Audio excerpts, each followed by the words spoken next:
네, 트럼프 2기 행정부 출범을 앞두고 우크라이나, 러시아 전쟁 상황이 갈수록 더 숨가쁘게 전개되고 있습니다.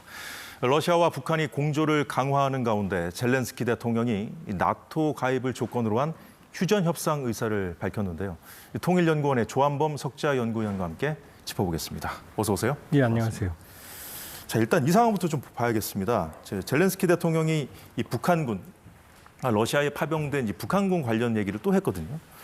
이제 서부, 그러니까 러시아 서부에 배치된 북한 군인들이 사망했다고 전했는데 얼마나 신빙성 있는 얘기라고 보십니까? 일단은 이제 모두에 말씀하신 것처럼 네. 이제 트럼프 이펙트, 트럼프 효과가 나타나고 있다. 지금 이제 가을 진창으로 변하는 라스푸티차 이제 지났고요. 예. 이제 동절기, 전투 상황 거기가 이제 동장군이 심하거든요. 전투가 그렇게 용이하지 않은데 전투가 격화되고 있거든요. 그럼 왜 그러냐면 결국 트럼프 대통령 전 대통령 예. 1월 20일 날 집권하게 되면 소위 강제 휴전 가능성이 높기 때문에 네. 지금 현재 점령하고 있는 마지막 점령지가 영토가 될 가능성이 있거든요. 그러니까 오히려 전투가 격화되고 있고 이 와중에 이제 젤렌스키 대통령이 이번뿐만이 아니라 예. 우크라이나 측에서 계속해서 북한군 파병에 대한 얘기들이 가장 많이 흘러나옵니다. 그리고 이제 전사자, 사상자 얘기도 벌써 몇 차례거든요. 예. 그럼 지금 러우 전쟁 이제 관전 포인트 중에 하나는 뭐냐면 네. 러시아와 우크라이나는 전황을 과장되게 자기에게 유리하게 해석을 하고요. 그러니까 우리 대한민국 정부, 국정원, 미국, 우크라이나 요 셋의 공통 분모를 찾는 게 중요합니다. 네. 그러면 10,000명 내의 북한군이 10월 상순부터 러시아 극동을 거쳐서 쿠르스크, 그러니까 남부 주전선이 있고요. 그다음에 그 위에 이제 하르키우 조그만 점령지, 그리고 맨 위에가 이제 러시아 영토인 바로 쿠르스크거든요. 그러니까 여기에 가 있다라는 거고, 예. 전투에 참여하고 있다, 사상자가 발생하고 있다. 그러니까 이 앞부분까지는 셋이 동일합니다. 그러나 전투에 참여하고 있다, 사상자가 있다, 여기는 아직 확실한 물증이 없어요. 지금 인터넷에 떠돌고 있는 예. 뭐 인민군 포로, 뭐 전사자, 뭐 개고기 통조림, 뭐 통역 그 러시아 여성의 성폭행 뭐 사건 이런 것들은 다 근거가 없어요. 근거가 없거나 아니면 친우크라이나 민간 조직에서 흘러나오고 있거든요. 그러니까 10,000명 내의 인민군이 크루스크에 있는 건 확실하다. 네. 그러나 전투에 참여했는지 여부, 얼마나 사상자가 있는지 여부는 지금 물증은 확보가 안 됐어요. 인민군 포로도 없고 전사자 시신도 지금 확보가 안 된 상황입니다. 예. 그러나 계속해서 이렇게 얘기하는 이유는 뭐냐면 북한군 파병이 확인되면 네. 우크라이나로서는 더 많은 지원을 확보할 수가 있고 특히 한국 정부를 압박할 수가 있거든요. 그렇죠. 자, 그런데요. 지금 보면 지금 말씀하신 것과 같은 상황인지 모르겠습니다만 북한산 대전차 무기도 우크라이나군이 파괴했다 이런 주장을 펴고 있거든요. 뭐 같은 의도라고 봐야 될까요, 이 부분도? 일단은 영상으로 봐서는 이제 불세사, 영어 표현을 이제 피닉스4라고 부르는 예. 건데 원래 대전차 미사일입니다. 대전차 미사일인데 원래 80년대에 러시아에 흘러간 파고라고 하는 대전차 미사일을 북한이 자체 개량을 한 거로 보여지거든요. 그러니까 차량에 8발을 탑재한 형태인데 이 미사일 영상이 이제 파괴되는 영상이 공개가 된 거거든요. 예. 그렇게 보면은 진위 여부는 뭐 좀 어렵지만 그러나 그 전반적인 형상으로 봐서는 이제 불세사 네. 일 가능성이 높고요. 그리고 지금 얘기가 북한군 파병 이전에 예. 지난해 9월 바스토치니 러우 정상회담 이후에 대량의 탄약이 북한으로 간 거는 거의 주지의 사실이거든요. 그럼 여기에 탄약뿐만이 아니라 예. 그러니까 240mm 방사포, 170mm 이 자주포, 그다음에 이제 대전차 미사일, RPG 이런 여러 북한제 무기들이 갔다라는 게 러시아로 갔다는 그렇죠. 것이죠. 러시아로 지원갔다는 거고 일부 그 잔해들이 공개가 된 바가 있어요. 그러니까 뭐가 갔는지는 확실하지 않지만 예. 그러나 북한제 무기가 간 잔해들은 우크라이나 쪽에서 증거로 제시한 적이 있습니다. 거기 이제 K-23 미사일도 들어 있고요. 네. 근데 이런 상황에서 지난번에 이제 최선희가 러시아에 갔었잖아요. 이제 푸틴 대통령도 만나고. 예. 근데 그 다음에 이제 지난달 말이었죠. 1박 2일 일정으로 러시아 국방장관이 북한을 방문했습니다. 예. 이 상황은 어떻게 봐야 되겠습니까? 그러니까 크게 보면 최선희가 갔고 그다음에 코즐로프 러시아 천연자원부 장관이 왔거든요. 예. 그럼 천연자원부 장관이 왔다는 얘기, 이제 물론 북러경제공동위원회 명목이었지만 대표 단장이 천연자원부 장관이었거든요. 그럼 이 코즐로프가 바로 에너지를 담당하거든요. 그러니까 북한이 가장 절실한 석유 에너지 이쪽을 대가로 주는 경제협력을 논의했을 가능성이 높고요. 네. 지금 벨로우소프 국방장관이 지금 전투가 격화되는 상황에서 이 수장이 자리를 비울 때가 아니거든요. 근데 자리 비우고 평양에 왔거든요. 예. 근데 좀 흥미로운 게 그 이전에는 우크라이나 특사단 단장으로 우크라이나 국방부 장관이 서울에 왔거든요. 그러면 거의 동일한 시기에 전투가 격화되는데 예. 국방장관 양측의 국방위원이 서울과 평양을 차례로 찾은 거거든요. 그렇군요. 그럼 특이하죠. 왜냐? 이거는 전투가 격화되는 상황과 관계가 있다. 왜냐하면 지금 전투가 내년 1월 20일 트럼프 대통령 이제 당선인이 이제 취임하게 되면 예. 휴전 협상에 강제로 들어갈 가능성이 높고 말씀드린 대로 그러면은 이제 이 점령기를 더 많이 확보하거나 수복을 해야 되는데 그쵸. 그럼 이제 대량의 무기가 필요하거든요. 양측 다. 양측 다 무기가 상당히 필요하고 특히 러시아 입장에서는 예. 남쪽의 남부 해랑 크림반도 돈바스에 있는 지역은 거대하고 남한 면적쯤 됩니다.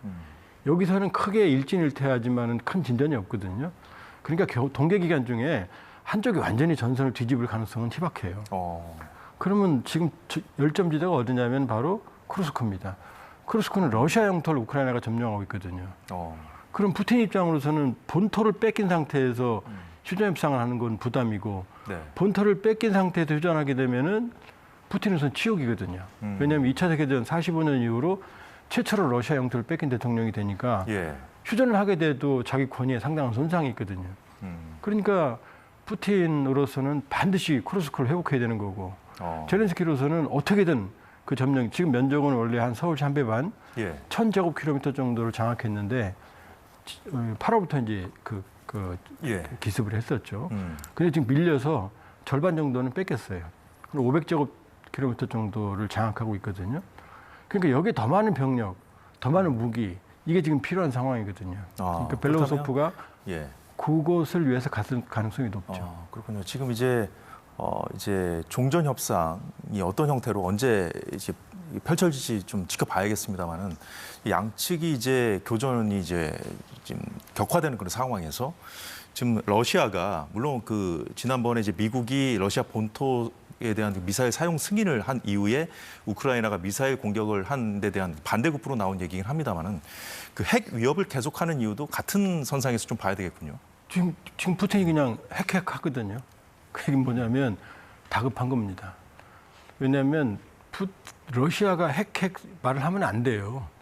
왜냐하면 핵 보유국 P5, 예. 미국, 러시아, 중국, 영국, 프랑스의 안보리 상비사국 지위를 인정하는 것도 NPG, 비확산 조약에 국제사회가 합의하는 것도 핵 보유국들이 비핵 보유국을 공격하지 않는다 절대로 이 전제로 출발하는 거거든요. 그렇죠. 근데 우크라이나는 자발적으로 비핵화를 선택했고 지금 핵이 없거든요. 예. 그런데 핵이 없는 국가를 지금 이 푸틴 정권이 핵으로 공격하겠다는 얘기를 지금 공개적으로 하고 있고 특히 이제 핵 교리를 바꿨거든요. 네. 뭐냐면 원래 그러니까 P5의 모든 핵 교리는 비핵 국가는 절대 공격하지 않는다는 거거든요. 그런데 이번에 이제 미국이 에이테킴스, 그다음에 영국이 스톰시에도 러시아 본토 내 공격을 허용하니까 핵 교리를 바꿨는데 뭐냐면 비핵 국가가 핵 국가의 도움을 받아서 자신들을 공격하면 공동의 공격으로 간주하겠다 이랬거든요. 네. 그러면 비핵 국가 우크라이나뿐만이 아니라 그 뒤를 도와주는 나토와 미국도 핵으로 공격할 수 있다는 내용으로 교리를 개정한 거거든요. 그런데 현실적으로 러시아의 핵탄두가 한 5,500개, 미국은 5,000개로 보여요. 그럼 러시아가 더 많죠. 근데 이 핵탄두는 관리를 해야 되는데 미국이 지난해 핵탄두 관리에, 핵 관리에 쓴 돈이 400억 달러입니다. 러시아는 그 정도 돈을 지불 안 했거든요. 그러니까 쓸 수 있는 양은 제가 보기엔 미국의 핵탄두의 몇 분의 1밖에 안 되거든요. 거기다가 나토에는 프랑스도 핵보유국이고 영국도 핵보유국이거든요. 그렇죠. 영국과 프랑스는 다 SLBM입니다. 물속에 들어있어요. 어딘지도 몰라요. 그러면 세 군데에서 미국, 영국, 프랑스를 상대해야 되는데 핵을 쓴다? 그건 말도 안 되는 거죠. 그러니까 자꾸 어려운 상황에 처하게 되니까 핵카드를 자꾸 꺼내는 겁니다. 그러니까 핵카드를 꺼낼 때마다 그만큼 러시아가 다급하다 이렇게 봐야겠죠. 그 러시아가 핵카드를 자꾸 이제 내비치는 것도 이제 러시아도 좋지 않다. 또 이제 우크라이나 입장에서도 이제 전쟁 상황이 뭐 그렇게 좋은 상황은 아니지 않습니까? 그런데 현 시점에서 그 우크라이나 전쟁의 이제 가장 큰 변수로 꼽히고 있죠. 취임과 동시에 종전에 나서겠다고 공약했던 트럼프 당선인의 취임을 앞두고 젤렌스키 우크라이나 대통령이 러시아가 점령한 영토를 수복하지 못해도 나토에 가입만 시켜준다면 휴전 협상에 임할 수 있다고 했거든요.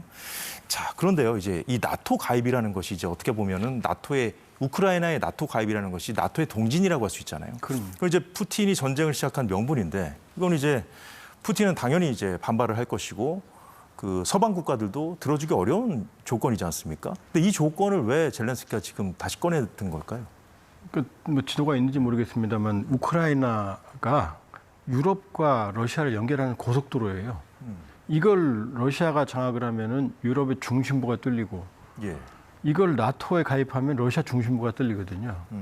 그러니까 나토에 가입이라고 하는 것 자체가 전쟁의 원인 중에 하나거든요. 근데 이제 우크라이나는 불안하니까 나토에 가입을 하면 안전해지니까요, 러시아로부터. 가입을 지금 얘기를 하는 건데 예. 문제는 뭐냐면 나토 헌장에 분쟁 중인 국가는 나토에 가입할 수가 없어요. 그러니까 지금 이 상태에서 러시아가 영토를 점령하고 있는 분쟁 상황에서는 네. 나토에 가입이 안 되는 거죠. 예전보다 더더욱 어려워진 그렇죠. 것이군요. 그런데 예.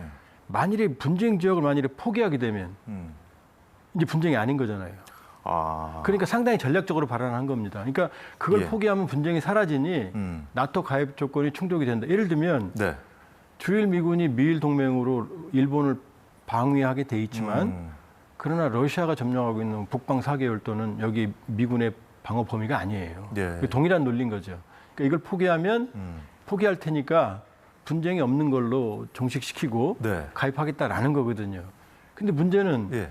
푸틴이 전쟁을 일으킨 가장 주요한 원인 중에 하나가 나토 가입이기 때문에 점령지를 우크라이나가 포기한다고 그래서 나토 가입을 용인하느냐? 그건 아니거든요. 그렇다면 현실성이 없는 건데 거의 떨어지죠. 없는 건데 그렇다면은 이 발언을 통해서 젤렌스키 대통령이 진짜로 원하는 건 뭘까요?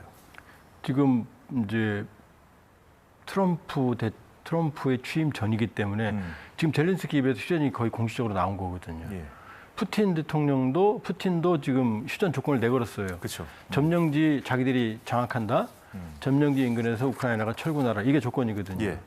그러니까 양쪽 입에서 일단 이 휴전이라는 얘기 나오기 시작을 하는 거죠. 그렇군요. 조건부긴 하지만. 그러니까 젤렌스키 입장은 나토 가입이라는 얘기를 했지만 예. 휴전 얘기를 일단 꺼내기 시작한 거고 그리고 그 전에 나토는 또 이 상황에서 푸틴이 이긴 형태의 휴전을 원하지 않거든요. 버릇이 나빠지니까. 예. 그러니까 더 많은 지원을 요구하는 거죠.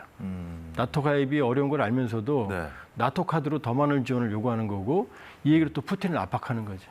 그렇군요. 자, 그렇다면 이제 어쨌든 트럼프 당선인이 취임한 뒤에 이제 이 종전 구상이 어떤 식으로 펼쳐질지 좀 지켜봐야겠군요. 그 전까지 지금 우크라이나 또 러시아도 이제 그 서로 이제 그 유리한 상황을 만들어내기 위해서 좀 이런 행보들을 보이는 것이 아닌가 싶은데 지금 동시에 이제 트럼프 당선인이 취임한다면 이제 김정은과 만날 것인가 이 부분도 이제 세계 언론이 주목하는 부분이거든요. 이제 북한 문제는 지난번에도 이제 박사님께서 말씀해 주셨다시피 우크라이나 전쟁보다 지금 후순위에 있다는 그 평가가 좀 많거든요. 자, 그런데 트럼프 당선인이 이 취임 뒤에 러시아와 종전 협상을 함에 있어서 북한도 지금 이 우크라이나 전쟁에 뛰어든 그런 상황이기 때문에 북한 문제도 같이 살펴야 하는 상황 아닌가. 그렇게 본다면 이런 차원에서 본다면 김정은과도 오히려 또 더 빨리 트럼프 당선인이 만날 수도 있는 거 아닌가. 대통령이 돼서. 이렇게도 볼 수 있는 거 아닐까요? 가능성이 있어 보여요. 왜냐하면 알렉스 웡을 지금 NSC 수석 부보좌관으로 임명을 했거든요. 알렉스 웡은 바로 싱가포르 북미 정상회담, 미국 정상회담, 하노이 미국 북미 정상회담을 진두 지휘했던 실무 책임자였거든요. 그러니까 일개 외교 안보 라인 모두 돌아오지 못했는데 알렉스 웡만 컴백했거든요. 그렇군요. 그러니까 이걸 주목해야 되는 거죠. 그러니까 결국 조금 조심스럽게 본다면 이미 러우 전쟁은 트럼프 이펙트 효과가 생기기 시작했고 중동도 조금씩 소강 상태로 가거든요. 여기도 트럼프 이펙트거든요. 그러면 트럼프 당선인이 집권과 동시에 트리플 크라운을 노린 게 아니냐. 그 러우 전쟁, 예. 중동, 북한 문제 세 개를 동시에 한반도 해결하는 문제까지 거죠. 같이. 그럼 이제 이게 어디로 가느냐? 예. 노벨 평화상으로 가거든요. 본인이 또 누렸던. 예. 그러니까 알렉스 웡은 NSC 수석 부보좌관은 한반도 문제만 다루는 게 아니거든요.